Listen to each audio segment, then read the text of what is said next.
Welcome to my channel. My name is Meeks, and today we'll be reviewing the Elegoo Centauri Carbon. This printer is a Core XY platform with a build plate size of 256mm cubed. It features metal side panels. I think it's steel because it's magnetic. The front panel and the top panel are made out of glass, which gives it a nice, good build quality. I personally love the graphics on this printer. It gives it a nice futuristic look. It also has a touchscreen which is very bright and very responsive. One downside of this printer, it lacks lighting and only has a tiny little light on the side here. So right now I have some lights in here lighting it up, but if I unplug it, it goes dark. But the lack of lighting of this printer doesn't stop the print quality. So the printer also has a camera. I'm not sure the quality of it, but you can do time-lapse photography. So far, I've put 75 hours on this printer and every print came out perfect. Zero fails. So right here is one of my prints. I printed it on the B side. This build plate comes in A side and B side. So A side is a cool side. A side is just a regular texture build plate for all your regular materials.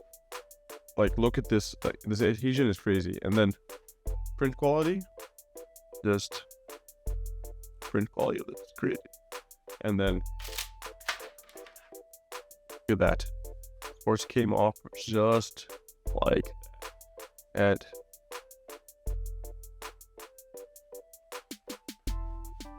straight out of the printer, 6-hour print. Beautiful. So this printer has 3 cooling fans. It's got part cooling fan, the auxiliary cooling fan, and the chamber cooling fan. The chamber cooling fan works really well. I had this thing printing all 75 hours with the doors closed, and it did not get hotter than 31 degrees. So it says in here not to print any soft materials with the doors closed. All 75 hours I printed with the doors and top closed. I didn't have any issues. Chamber cooling fan kept the chamber between 29 and 32 degrees. It's perfectly okay with printing materials like PLA. The auxiliary cooling fan could be a little bit loud, but it's not a deal breaker. But so far I've been able to print without it.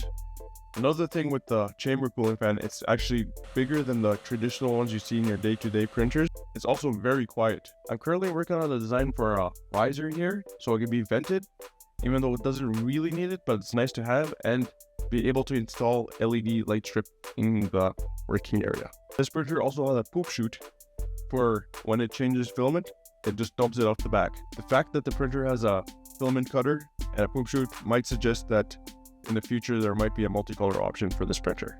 One of my favorite things of this printer is the location of the filament holder. It's actually on the side, no mods, easy to load your material.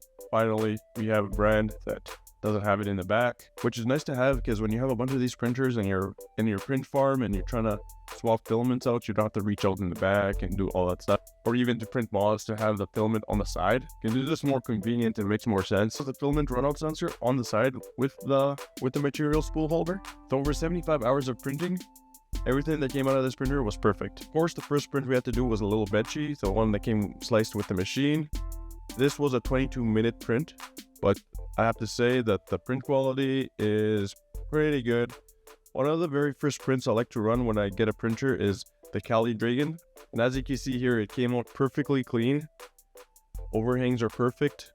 Minor stringing here and there, but like, it's just with the territory. I also printed out a bunch of these mini buckets by Luke in the garage to test out the filament runout sensor, whether it works or not. And it's safe to say it works. So now I got a bunch of these. So for calibration, you have the automatic leveling, PID tuning, and input shaping for vibration compensation. The one thing I did notice is that the automatic bed leveling takes forever. So just do the bed leveling once and just print without bed leveling. It takes about 12 minutes for the bed to level itself. So in my opinion, it's not worth every print to do a bed leveling. When you start a print, it asks you which side of the build plate you're going to use, side A or B. You selected. I'm not sure why. Maybe it's something to do with the Z offsets. You can also select whether you want time-lapse photography and level.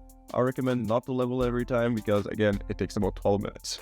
So the printer has 4 print modes: silent, balanced, sport, and ludicrous. I got this machine early, so the tech specs wasn't really released to me or any information. other than what's on the slicer. So the slicer suggests this printer could print up to 500 millimeters per second at 20K acceleration. Price point should be less than 500 USD. That's all the information I have about the price point right now.